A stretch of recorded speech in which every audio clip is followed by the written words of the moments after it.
본 영상은 추리 오락 목적의 픽션이며 실제 범죄를 조장하지 않습니다.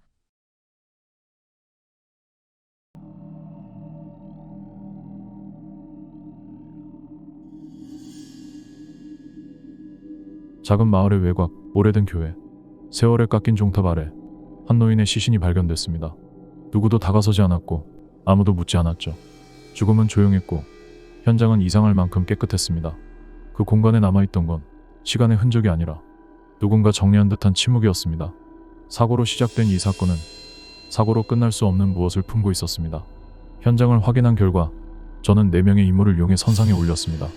그들은 모두 월터 하먼의 죽음으로 인해 무언가를 얻거나 잃을 것이 있었고 사건 당일 교회 안팎에 머물고 있던 이들이었습니다. 누구도 직접적인 흔적은 남기지 않았지만 그들의 진술과 움직임 사이엔 작은 틈들이 존재했죠. 그리고 그 틈 속에 욕망이 흘러들었습니다. 월터 하먼 씨는 참 단단한 분이었죠. 그 나이에 혼자서 종탑 수리를 하겠다고 나선 것부터가 좀 무모하다고 생각은 했습니다.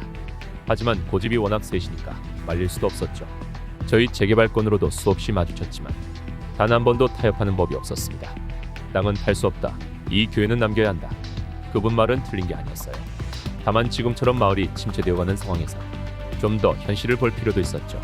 사고 당일이요. 전 교회 회관에서 다른 위원들과 재개발 관련 문서 검토 중이었습니다.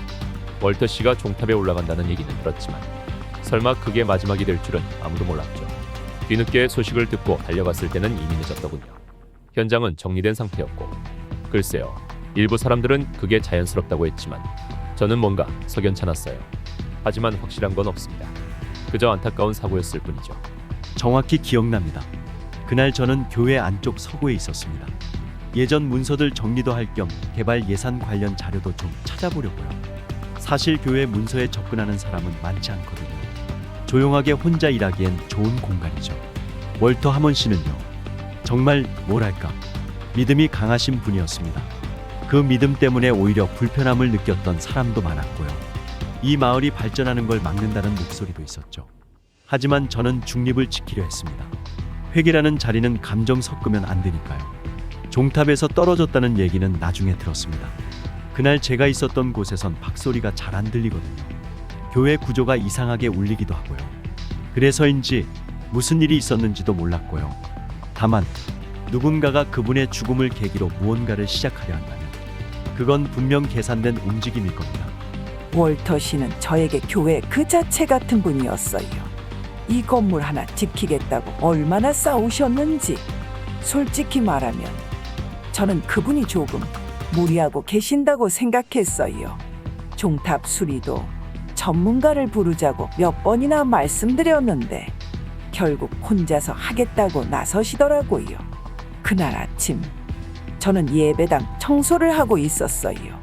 창틀 먼지를 닦다가 밖을 보니 월터 씨가 사다리를 설치하고 계셨죠. 그래서 또 시작이구나 싶었어요. 무섭기도 했지만 말려봐야 듣지 않으실 거라니까 그냥 두었습니다. 사고 소리는 꽤 컸어요. 쾅 하는 소리에 놀라서 달려갔고 이미 많은 분들이 모여 있었습니다. 그 장면이 아직도 눈에 선해요. 한편으론 이제 교회 수리 걱정을 안 해도 된다는 안도감이 있었던 것도 사실이에요. 이런 얘기 너무 솔직했나요? 하지만 저는 아무 짓도 하지 않았어요. 정말입니다. 월터 영감, 전 그분 싫어한 거 다들 아실 겁니다. 제가 땅 팔고 도시로 나가겠다고 했을 때 이 마을을 쉽게 버리면 안 된다며 저를 붙잡았죠. 제가 듣기엔 그냥 자기 고집을 관철시키고 싶었던 거예요. 한 번도 제 입장을 이해해보려 하지 않았거든요. 그날 전 교회 앞 텃밭 정리를 하고 있었습니다. 소리, 네, 무언가 쿵하고 떨어지는 소리가 들렸죠. 바로 달려가긴 했는데 이미 끝나 있더라고요. 솔직히 말씀드리면 전 그 장면이 무섭다기보단 이상하리만큼 조용했다고 느꼈습니다. 사람들은 슬퍼했지만 전 혼란스러웠어요. 기쁘지도 않았고 슬프지도 않았어요. 그저 이 마을이 어쩌면 정말로 바뀔 수 있겠구나 그런 생각이 들었을 뿐입니다. 진술을 듣고 난 뒤 저는 한 가지 확신을 갖게 됐습니다. 이건 단순한 실족이었지만 그 죽음을 둘러싼 침묵은 각기 다른 욕망에서 비롯된 것이었습니다. 그리고 그 욕망은 네 사람 모두에게 있었습니다. 먼저 리처드 모건. 그는 사고 당일 교회 회관에 있었다고 주장했지만 시간대와 구체적 행적은 끝내 말하지 않았습니다. 사고 현장을 정리된 상태라고 묘사하면서도 그 이상함에 대한 행동은 없었죠. 그리고 진술 도중 흘러나온 말 기회라는 단어는 그가 이미 마음속에서 이 죽음을 도구처럼 받아들이고 있었다는 뜻입니다. 그에게 있어 월터 하먼의 부재는 곧 재개발의 신호탄이었습니다. 다음은 헨리 서튼. 서고에 혼자 있었다는 알리바이는 검증이 어렵습니다. 그는 소리를 듣지 못했다고 했지만 다른 사람들은 사고음을 분명히 들었다고 진술했죠. 그리고 그는 조용히 그러나 명확하게 말했습니다. 계산된 움직임, 타인의 계획을 언급하는 척하면서 자신의 내면을 비춰버린 말입니다. 그 역시 월터의 존재가 자신의 계획 전체를 지연시키고 있었다는 걸 잘 알고 있었겠죠. 조한 밀러의 진술은 감정적으로 혼재돼 있었습니다. 월터의 행동을 말렸지만 그가 듣지 않아 그냥 두었다는 점. 사고 이후 누구보다 빠르게 현장에 도착했지만 정작 행동은 지나치게 침착했고 안도감을 느꼈다는 고백은 그녀가 그 죽음을 받아들인 이유를 스스로 설명한 것이나 마찬가지였습니다. 그녀가 원하는 건 신념이 아닌 교회의 지속이었습니다. 그리고 그 지속은 월터가 없을 때만 가능했겠죠. 마지막으로 샘 브루어. 그는 분명 사고음을 들었지만 행동이 지나치게 늦었습니다. 그는 평소 월터에게 격하게 반응했던 인물이었고 그 죽음을 마주한 순간조차 감정이 없다는 식으로 말하며 스스로를 떼어내려 했죠. 하지만 그 무표정은 방어였습니다.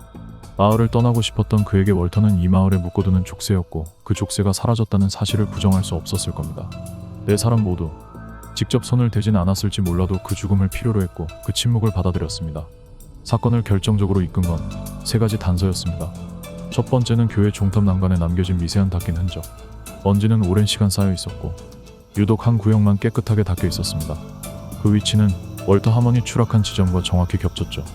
누군가 사전에 구조물에 접촉했으며 이 작업은 구조에 익숙한 인물만 할 수 있었고 닦인 구역은 추락을 유도할 수 있는 위험 구간이었습니다. 교회 내부 구조에 접근할 수 있고 그날 수리 상황을 알고 있었던 인물은 단 한 명, 조한 밀러. 그녀는 위험을 방치했거나 더 심하게 말하면 조작했을 가능성이 있습니다. 두 번째, 월터 하먼의 유품. 특히 열쇠 꾸러미와 토지 관련 문서의 실종입니다. 그는 그 문서들을 지갑보다 더 가까이 두던 인물이었죠. 사고였다면 사라질 이유가 없습니다. 누군가 일부러 챙겼다는 정황이며 사라진 물건은 토지 소유권과 직결되는 것들이었습니다. 그 서류를 통해 직접적인 이익을 얻을 수 있는 사람은 리처드 모건. 사망 직후 개발 추진에 다시 나선 인물이며 문서가 사라진 시점과 그의 행적은 묘하게 겹쳐집니다. 세 번째, 교회 서고 뒤편. 오래된 캐비닛 밑에서 발견된 피 묻은 낡은 작업용 장갑입니다. 사이즈는 남성용, 혈흔은 월터 하먼의 것과 일치했습니다. 이건 단순 작업 중 묻은 피가 아니었습니다. 피가 말라붙은 채 숨겨져 있었고 그 위치는 서고를 자주 드나드는 자만이 알고 있을 만한 사각지대였습니다. 그날 서고에 있었다고 주장하면서도 정확한 증거 없이 혼자 시간을 보내고 있었다는 인물, 헨리 서튼. 그는 장갑을 감췄고 사고 이후에 정리를 했습니다. 세 단서 모두 직접적인 폭력은 아니었습니다. 그러나 그 흔적들은 누가 무엇을, 왜 숨기려 했는지를 말해주고 있었죠. 이 사건은 분명히 실수에서 시작됐습니다. 하지만 그 실수를 감싸고 지운 건 누군가의 의지였습니다. 종탑 난간에 남겨진 닦인 흔적. 그 구조를 알고 있었던 자만이 접근할 수 있었고 그 시점, 그 위치, 그 위험을 방치할 수 있었던 사람은 오직 한 명이었습니다. 그녀는 말했죠. 나는 아무 짓도 하지 않았다. 맞습니다. 손으로 밀진 않았습니다. 하지만 그녀는 알고 있었습니다. 그 노인이 그곳에 오를 것을, 그리고 그 난간이 오래 버티지 못할 것을. 그녀는 위험을 묵인했고 그 죽음을 조용히 받아들였습니다. 그리고 그 선택은 한 생명을 지어낸 완전한 방조였습니다. 이 사건의 진짜 책임자는 조한 밀러. 그녀였습니다. 그날 아침 월터 씨는 교회 문을 열고 들어오면서 종탑 난간이 위험하다고 말했어요. 그래서 제가 전문가를 부르자고 했죠. 그런데 그분은 늘 그랬듯 고개를 저으셨어요. 내가 고치면 된다. 그게 그분이었죠. 항상 자기 손으로 무언가를 끝내야 직성이 풀리는 사람. 솔직히 전 그 난간이 얼마나 오래 버틸 수 있을지 알고 있었어요. 일주일 전부터 삐걱거렸고 제가 며칠 전엔 구석 먼지를 닦다가 손잡이에 힘이 빠지는 걸 느꼈거든요. 근데 그날 아무 말도 하지 않았어요. 예배당 창문에서 그분이 위로 오르는 걸 보면서도 그냥 가만히 청소를 계속했죠. 왜였을까요? 나쁘게 말하면 기회였던 것 같아요. 아무도 손 떼지 않아도 그분이 스스로 무너질 수 있는 순간. 그리고 저도 그걸 멈추고 싶지 않았던 거예요. 그분이 떨어진 뒤 제가 제일 먼저 도착했죠. 심장이 멎을 것 같았지만 동시에 무언가 정리된 느낌도 들었어요. 교회도 마을도 그분이 지키려던 것들이 이제는 움직일 수 있을 거라는 생각이 스쳤어요. 저는 그를 밀진 않았어요.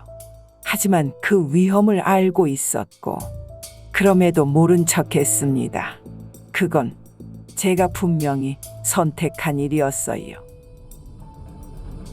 우리는 흔히 말합니다. 누구도 손을 대지 않았으니 사고였다고. 하지만 이 사건은 하지 않은 것이 한 것보다 더 무거웠습니다. 조안 밀러는 그를 밀지 않았습니다. 그러나 그녀는 알았고 멈추지 않았고 그 침묵 속에서 한 생명이 사라졌습니다. 그리고 그녀 혼자만의 이야기도 아니었습니다. 그 죽음은 이 마을 모두에게 편안한 기회였고 누군가는 외면했고 누군가는 이용하려 했으며 누군가는 침묵을 택했습니다. 완전한 범죄는 흔적을 지우는 데서 시작되는 게 아닙니다. 모두가 외면하고 아무도 책임지지 않을 때 그건 비로소 완전해집니다.